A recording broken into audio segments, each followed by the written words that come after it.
Hi, I'm Diana DeRosa, and I'm speaking with Chris White, who lives in South Carolina and is the writer and director for the short music video Come and Save Me, starring SNL's Fred Armisen. So, first of all, I thought this was a very interesting film. It really sort of captivated me a bit. Why did you decide to do it? Well, Diana, the artist, the music artist, you mentioned it's a music video, and his name is Daniel Smith, and he and I work together on film project scores, music for movies. But he also has a very famous, acclaimed alternative rock band called Danielson.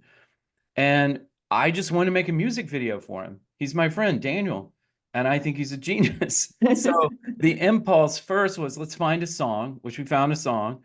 And then in that, it was just he and I talking and having conversations, and we came up with this idea, this story that I think is really relevant to everybody, and it has to do with how increasingly we live our lives alone Yes. with as few human relations and interactions and contacts as possible, and that has led to an actual loneliness epidemic in our society. But moreover, I think it just has led to almost like a slow spiritual death in people. And so Daniel and I wanted to make a movie about somebody who moved from being alone to being accepted and welcome in community. And so that's the story of Come and Save Me. Wow. I really thought about it after I watched it. So I hope a lot of people watch it because it really does relate to so much we're going through. So what are you hoping that people will take away from this film?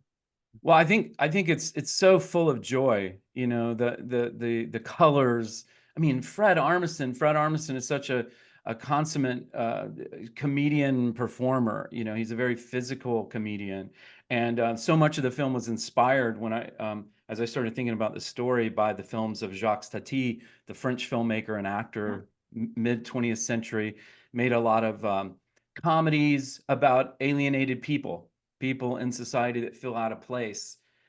Jacques Tati inspired by Chaplin a great deal, but also Jacques Tati inspired Jerry Lewis's movies. So I'm a fan of all of those people. So when I started picturing Fred as the Jacques Tati Monsieur Hulot character that he made famous and popular, it made me happy to see him, even when he's kind of suffering and estranged.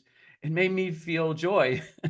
And we had a lot of joy making it. And Daniel's song fills me with joy and hope. So I just hope that people come away from it just marveling maybe and wanting to be on stage with the band like Hugo is at the end of the movie. I totally agree. I want to thank you for chatting with me this morning. And I am Diana DeRosa reporting for the Tryon International Film Festival.